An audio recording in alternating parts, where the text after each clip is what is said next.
Olá, vamos para mais um shot de direito eleitoral, corrigindo agora o 5º simulado para o TRE.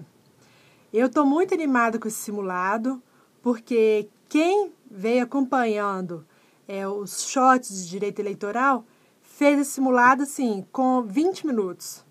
Né? É claro que tem algumas questões que foram repetidas da prova do TRE Minas de 2013, né? Que a gente corrigiu, que foram os nossos primeiros shots, né? Quando estava no comecinho ainda do canal, quer dizer, ainda está no comecinho, né?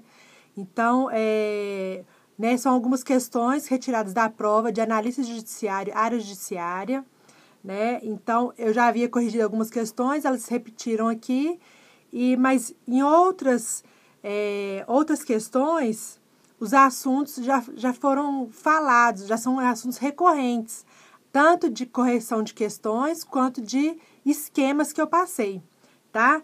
E deu para ver muita coisa, são só 10 questões esse 5º simulado, tá aí, né, elaborado pelo professor Bruno Oliveira, tá? São 10 questões, mas com alternativas, né? Algumas até a letra D, outras até a letra E. Então, vou tentar ser sucinta, mas desde que seja um shot completo, né? Que sem pontas, que dê para a gente falar muita coisa, né? Associar bem as informações faladas. Ok? E deu para também ter umas ideias dos próximos shots que eu vou fazer, de alguns esquemas aí. Então, prepara que vai vir alguns shots bacanas aí para quem está estudando para o TRE, quem está estudando Direito Eleitoral. Beleza? Então, vamos lá. Então, pega o seu simulado, pega a Constituição, pega a Lei Complementar 64, pega a Resolução 23.000, que é aquela que vai cair para o TRE Minas, tá? Então, vamos embora. Fiquem tudo na mão aí para poder acompanhar. 1. Na organização da Justiça Eleitoral atuam magistrados titulares e magistrados substitutos. É correto afirmar que os magistrados... Bom, antes de ler as alternativas, eu vou ler os artigos, tá? Porque a gente lê uma vez, fixa, e aí, tanto para essa questão quanto para as próximas, a gente já sabe, né, quais que serão as respostas, ok? Então, essa questão 1 vai falar do artigo 121, parágrafo 1º e 2º da Constituição Federal. A gente também acha esse tema no artigo 14 e 15 do Código Eleitoral, tá? Mas vamos pegar por base aí a Constituição. Então, 121, parágrafo 1º e 2º. Os membros dos tribunais, os juízes de direito e os integrantes das juntas eleitorais, no exercício de suas funções e no que lhes for aplicado, gozarão de plenas garantias e serão inamovíveis. Segundo, os juízes dos tribunais eleitorais, salvo motivo justificado, servirão por 2 anos, no mínimo, e nunca por mais de 2 biênios consecutivos, sendo substitutos escolhidos na mesma ocasião e pelo mesmo processo em número igual em cada categoria. Sabendo disso, fica fácil responder essa questão. Vamos pular. B. Titulares são nomeados concomitantemente para atuar em mandato de 2 anos com recondução livre. Bom, a gente já sabe que está errado, porque é no mínimo 2 anos e no máximo 2 biênios consecutivos, ou seja, é permitida apenas uma recondução, ok? Então, não é recondução livre, corta esse livre aí. C. Titulares e os magistrados substitutos não são protegidos pelas garantias da magistratura por atuar em área especial. Nada a ver. Né? Senão, como que eles vão poder julgar, né, se eles não gozam das garantias, né, da magistratura? Onde que está isso? Está lá no parágrafo 1º. Gozarão de plenas garantias e serão inamovíveis. Então, corta esse não aí da letra C. D. Titulares podem ser reconduzidos por mais de 2 biênios. como magistrados substitutos a qualquer tribunal eleitoral. Não tem essa hipótese, tá? Titular é 2 biênios, 2 anos e no máximo 2 biênios consecutivos. Risca esse mais aí. E a letra A, titulares e substitutos são escolhidos em número igual e na mesma ocasião, que é o que está falando aí no parágrafo 2º do 121, tá? Só dando mais uma dica de resolução de questões, o que eu faço? Eu grifo a alternativa correta com marca-texto, porque aí toda vez que eu bater o olho na questão, eu já vou saber qual que é a certa e já acabo gravando aquilo ali. Ainda mais quando é literalidade da lei, que é o caso da Consuplan. Beleza? Tranquilo. Lendo o artigo 121, fácil. 2. A Lei Complementar 64 de 90 estabelece, de acordo com o artigo 14, parágrafo 9º da Constituição Federal, casos de inelegibilidade, prazos de cessação e determina outras providências. Em 2010, foi publicada a Lei Complementar número 135, alterando a Lei Complementar 64, para incluir hipóteses de inelegibilidade, que visam proteger a probidade administrativa e a moralidade no exercício do mandato.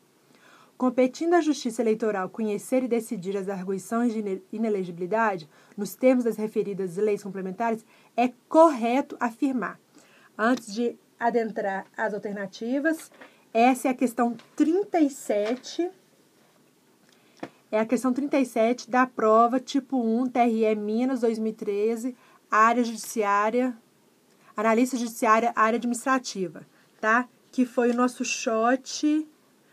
primeiro shot, o piloto. Olha que legal, tá? Então, se quiser mais detalhes nessa questão, lá no primeiro shot.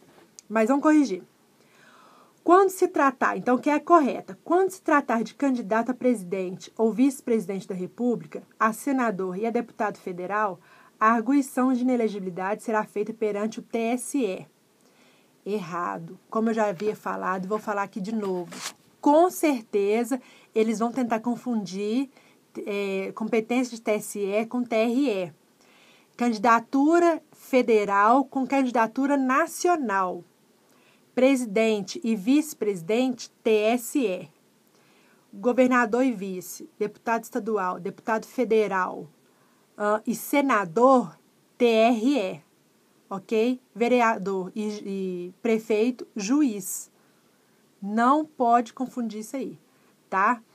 Onde que está isso? Artigo 2º, inciso 2º da Lei Complementar 64, tá? Vamos dar uma olhadinha rápida nela aqui.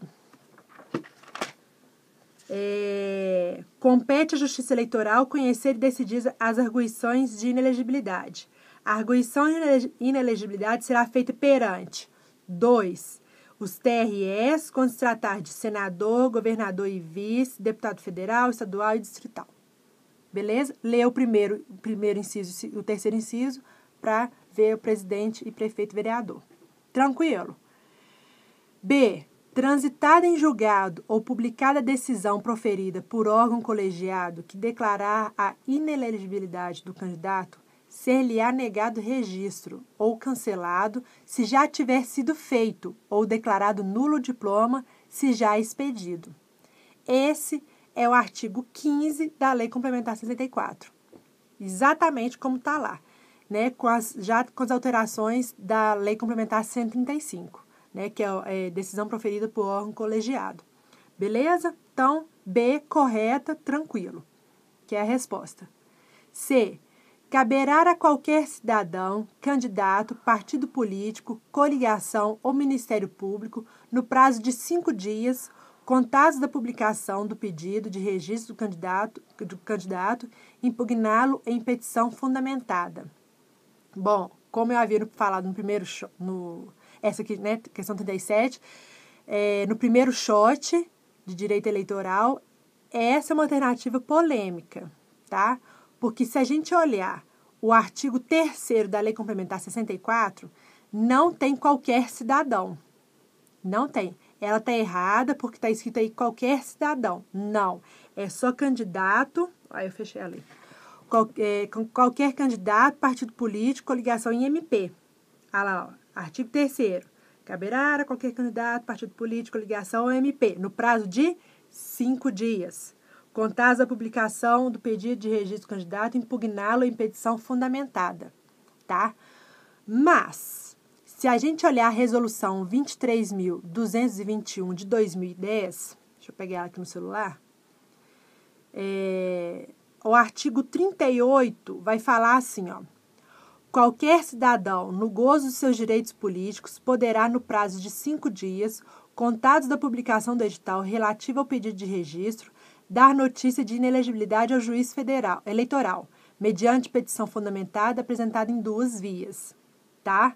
Então, se for uma FCC, se for um CESP, que são provas mais que mexem com a cabeça da gente, eu acredito que cobraria uma resolução dessa, tá? No caso da Consulplan, ela pôs só Lei Complementar 64, por exemplo, se tiver lá no edital, tá? Então, ela não vai cobrar essa resolução, ela vai pedir só a letra da lei que fala que não tem qualquer cidadão, ok? Então, a C está errada, porque, de acordo com o artigo 3º da Lei Complementar, não tem qualquer cidadão. Mas, parêntese, se no seu edital, do seu TRE e do seu estado, se for uma FCC, um CESP, cobrar a resolução 23.221 de 2010, no artigo 38 vai falar que o eleitor vai poder fazer, impugnar, né, fazer pedido de impugnação de registro de candidato. Ok? Beleza. D. A declaração de inelegibilidade do candidato à presidência da República, governador de Estado e do Distrito Federal e prefeito municipal atingirá o candidato a vice-presidente, vice-governador ou vice-prefeito, mas desses não atingirá aqueles. Isso aí já falei lá no nosso short lá, artigo 18 da Lei Complementar 64. O que vai falar? Que a declaração de inelegibilidade do candidato à presidência, governador e prefeito, não atingirá os seus vices. Assim como dos vices, não atingirá os titulares. Ok? Não desce nem sobe. Tá? Tranquilo também isso aí, ó. Beleza. Questão 3, que seria a nossa questão 40. Tá? Então, 37, shot 1, 38, shot 2, 39, shot 3... 40, o quarto shot, né, da questão, daquelas resoluções de questões lá que eu já gravei. A respeito da filiação partidária, grifou filiação partidária e pensou, Lei 9.096 de 95. De acordo com a legislação atualmente em vigor, é correto afirmar que a. Apenas as pessoas maiores e capazes, em pleno gozo de seus direitos políticos, podem filiar a partido político. Bom, se a gente for lá na Lei 9.096, no artigo 16, vai falar assim, ó, só pode filiar-se a partido o eleitor que estiver no pleno gozo de seus direitos políticos. Então, já inventou moda a questão, falando que pessoas maiores e capazes. Não, é eleitor. Ah, mas é a mesma coisa. Não, não viaja. Se é letra da lei, meu filho, é letra da lei. Não viaja, não.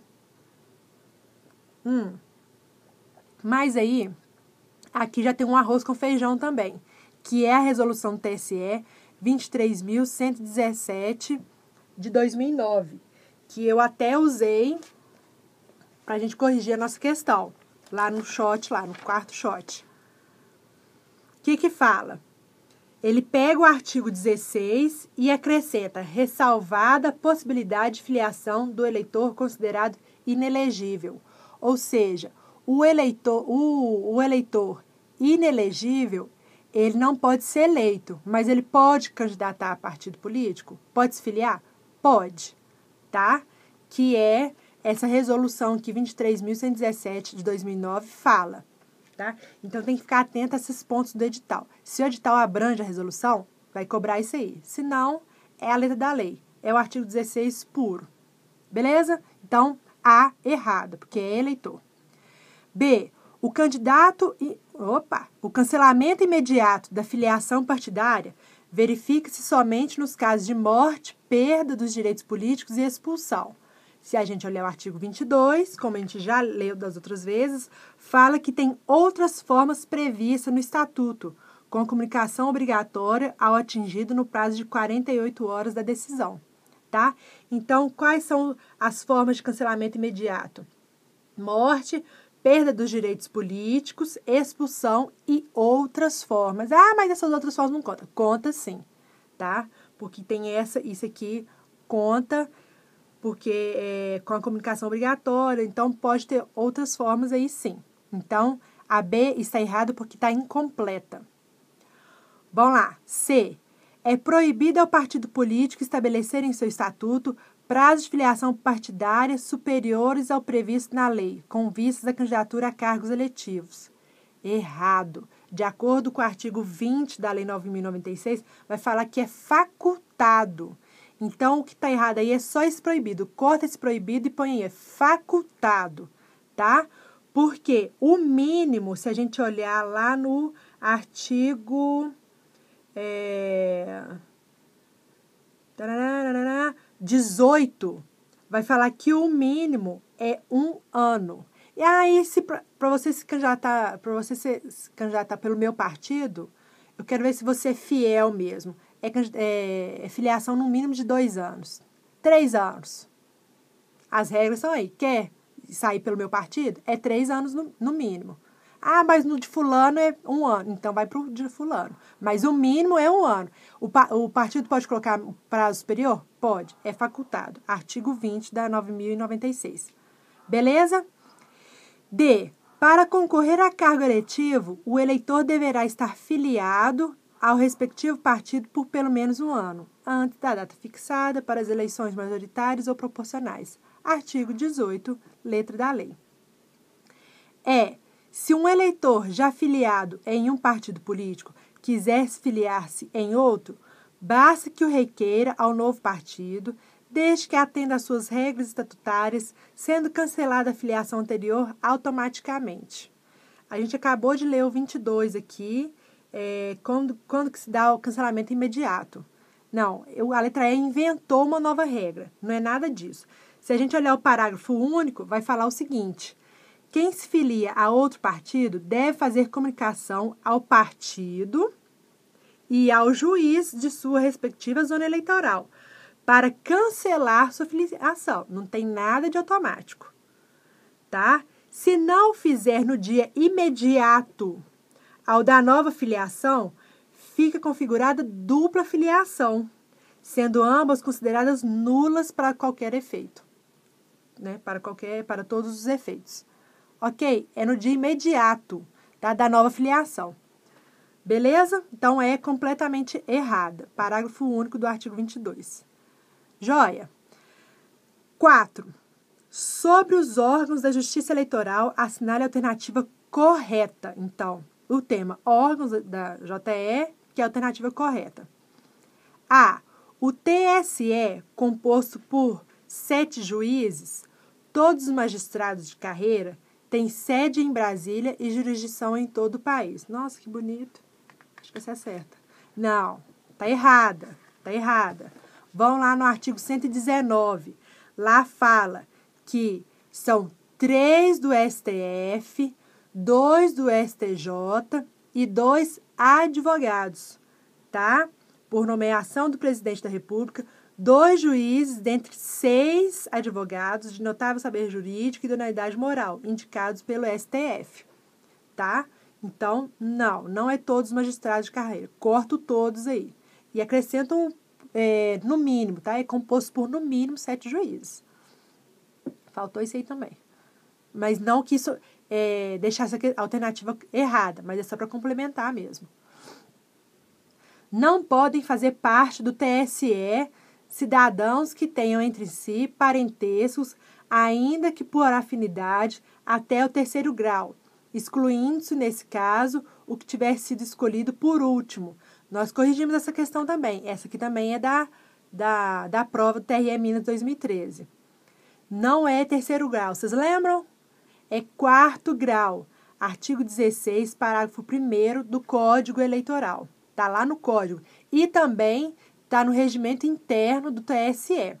Tá? Você vai encontrar essa informação nesses dois lugares, no código e no regimento interno. Então, é 4º grau.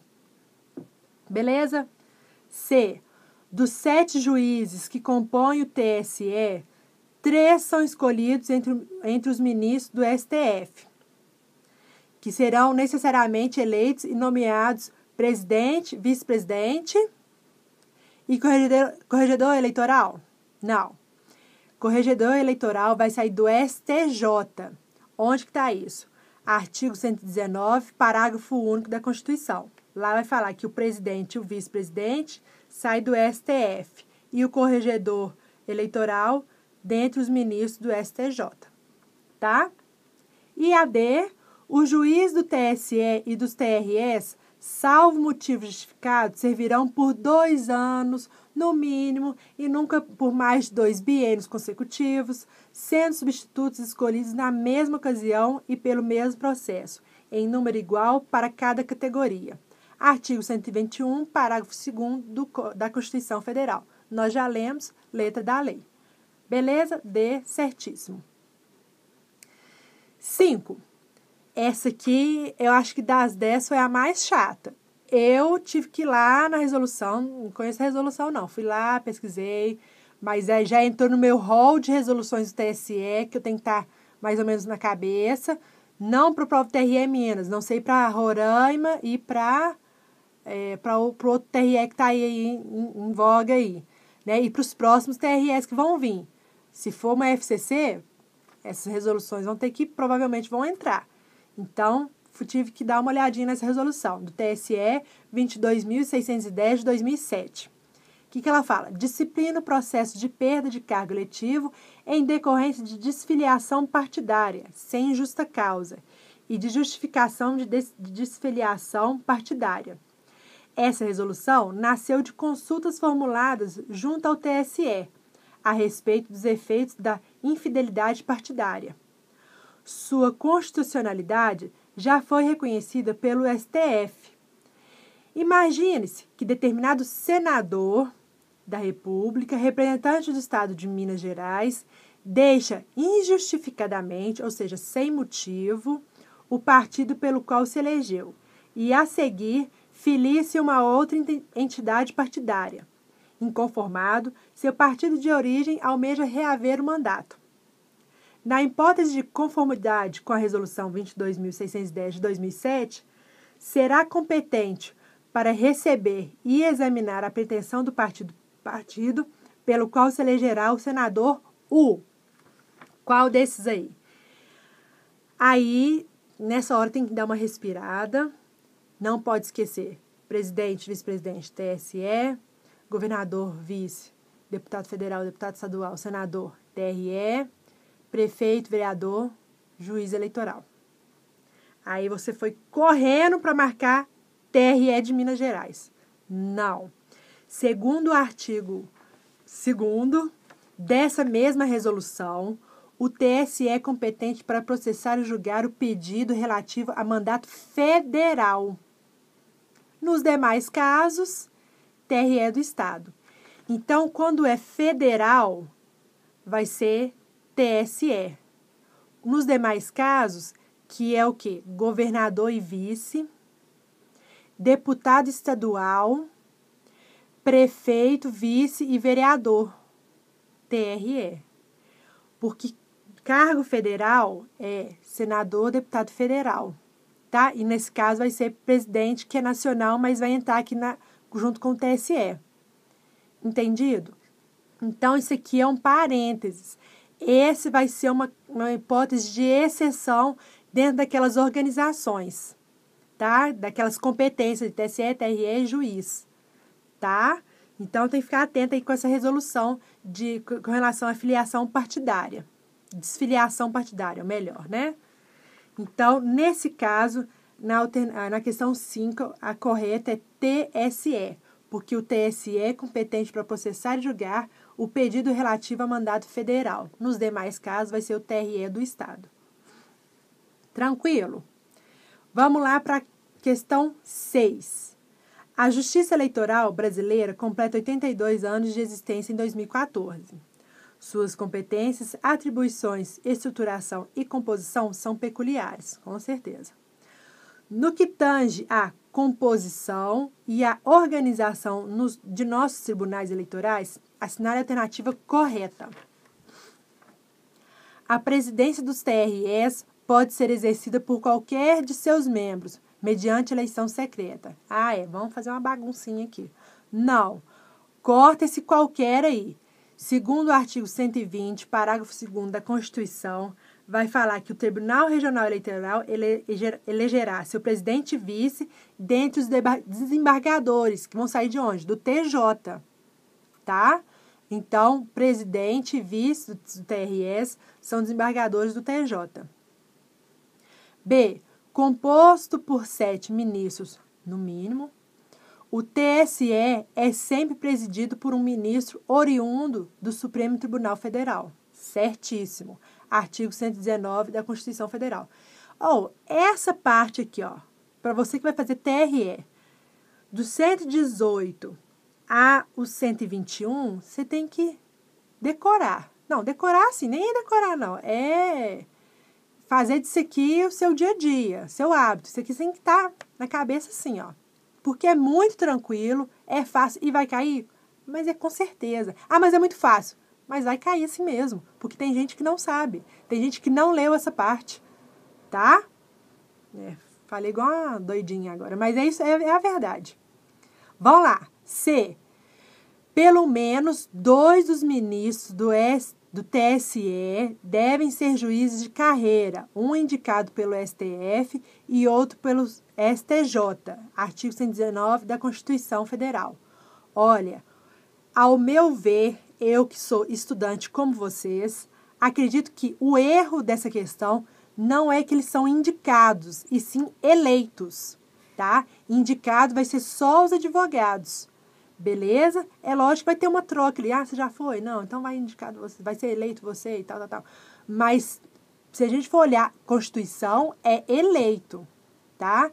Então, pelo menos 2 ministros do STF devem ser juiz, um do STF e um do STJ? Sim. Tanto que vão ser 3 do STF e 2 do STJ. Só que eles são eleitos, tá? Então, aqui, 119...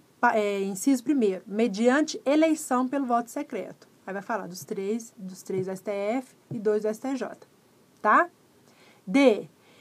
Em observância ao chamado 5º Constitucional, já deu até uma raivazinha, porque você já sabe, você já está cansado de saber que não existe isso na Justiça Eleitoral. Integra o Tribunal Superior Eleitoral um promotor de justiça ou um procurador da República indicado pelo Conselho Nacional do Ministério Público. Se a gente for lá no 128, qual que é as divisões do Ministério Público? 1. MP da União, que compreende MP Federal, MP do Trabalho, MP Militar e MP do Distrito Federal e Territórios. 2. MP dos Estados. Não tem MP eleitoral. Então, ao que se falar de um 5º Constitucional, que está lá no artigo 94 da Constituição Federal, não tem um 5º Constitucional aí, tá? Não tem MP eleitoral, tá? Eu falei disso naquele quadro comparativo entre Justiça Eleitoral e Justiça do Trabalho, né? Mas aí, voltando aí para frisar bem isso aí. Ok? 7.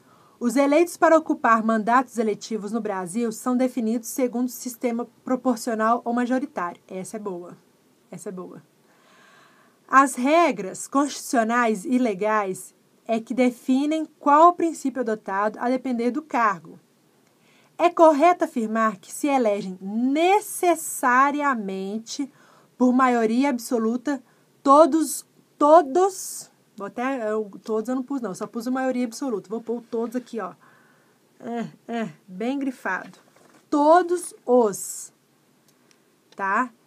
Primeiro, artigo 44 ao artigo 47 da Constituição Federal. Vai falar dos deputados e dos senadores, tá? Então, depois você dá uma lida lá. Vamos analisar. Vereador e deputado federal. Você já sabe que o sistema utilizado é proporcional.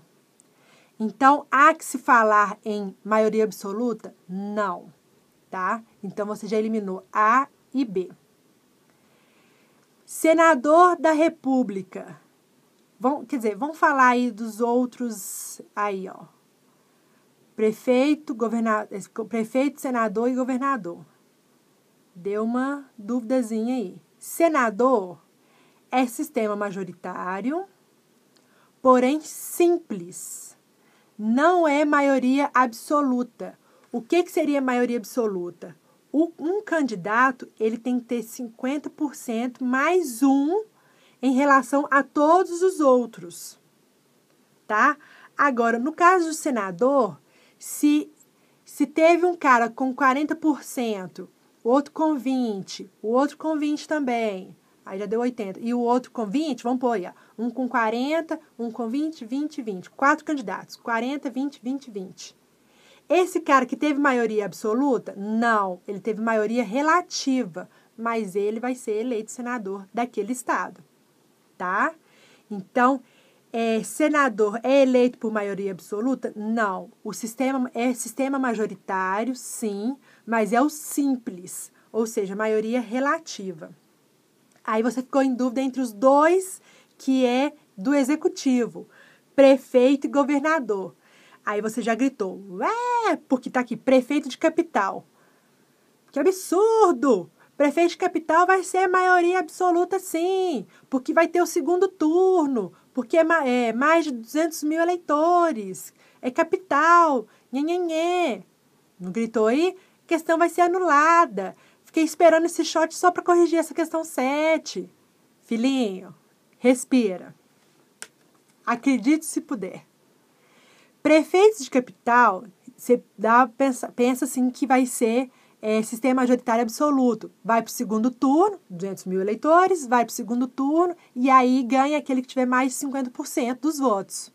Certo? Maioria absoluta. Só que eu entrei no site do TSE para conferir as capitais do nosso país, das unidades federativas do Brasil. E sabe o que eu encontrei? Que até pouco tempo tinha 2 capitais que não tinha mais de 200 mil eleitores. Então, a eleição acontecia em primeiro turno. Olha que loucura. E aí, como era primeiro turno, era maioria relativa.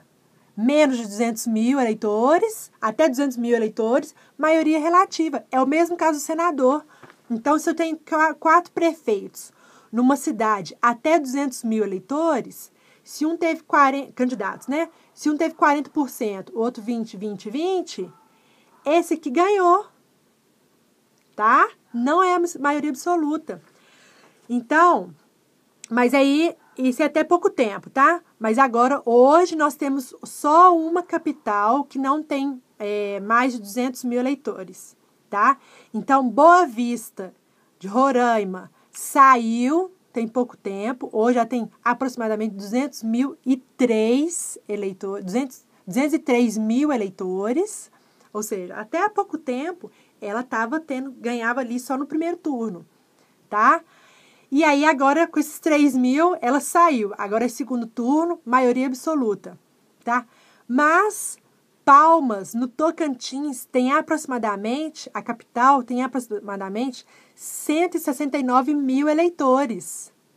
Olha que loucura, tá? Então, prefeitos de capitais não pode ser todos, porque lá é correto afirmar que se elege necessariamente por maioria absoluta todos os prefeitos de capitais, não exceto Palmas, no Tocantins, tá? Lá vai ser maioria relativa, ok? E aí sobra quem?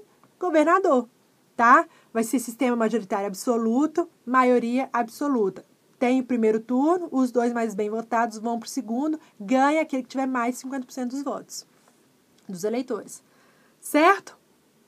Legal essa, né?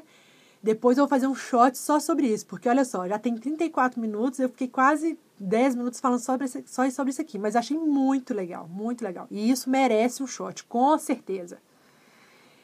8. Em outubro de 2014, o eleitorado brasileiro voltará às urnas para escolher representantes, a saber, presidente, governador, senador, deputado federal e deputado estadual. Os futuros candidatos deverão registrar suas candidaturas oportunamente. Só assim, seus nomes serão submetidos à vontade popular. Os candidatos a cargo de deputado federal devem formular o pedido de registro de candidatura junto ao TRE, tá? Tentou confundir de novo. Deputado estadual, federal, senador, governador e vice, TRE, tá? Depois vai ter um shot também só sobre isso. Quem é competência de quem? TSE, TRE e juiz, beleza? 9. É vedada a cassação de direitos políticos cuja perda ou suspensão só se dará nos casos de shot de ontem. Assistam, tá? Demais. Muito legal, porque dá uma confusão isso aqui. Então, é artigo 15 da Constituição Federal. O que ele vai falar? 1. Cancelamento da naturalização por sentença transitada em julgado. Certo. Isso aqui é a única hipótese certeza que é de perda dos direitos políticos.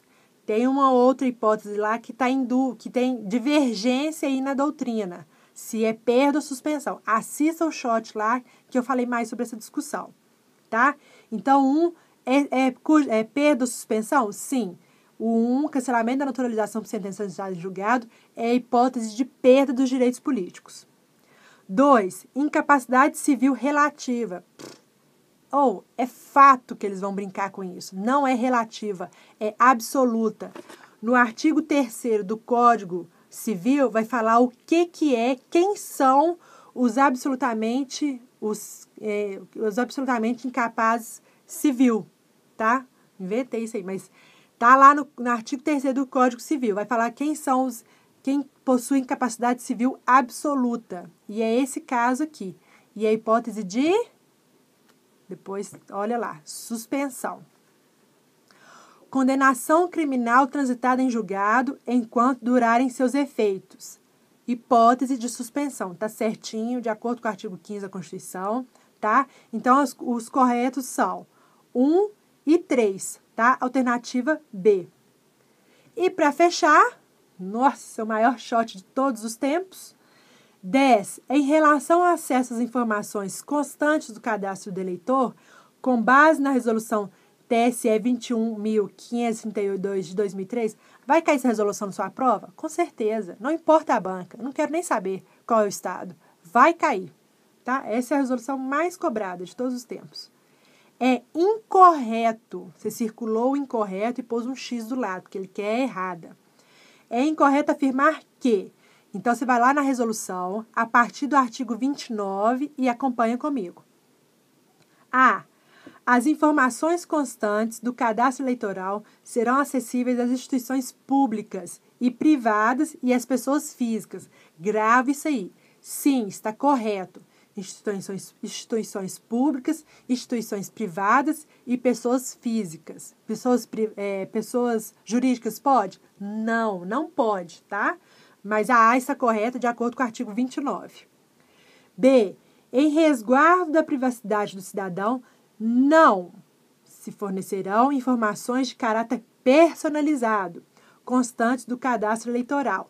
Certíssimo. Artigo 29, parágrafo 1º da resolução. C. O uso dos dados de natureza estatística do eleitorado ou de pleito eleitoral obriga a quem os tem adquirido a citar a fonte e assumir responsabilidade pela manipulação inadequada ou extrapolada das informações obtidas. Correto. Artigo 32 da resolução. Letra da lei, lei seca. D.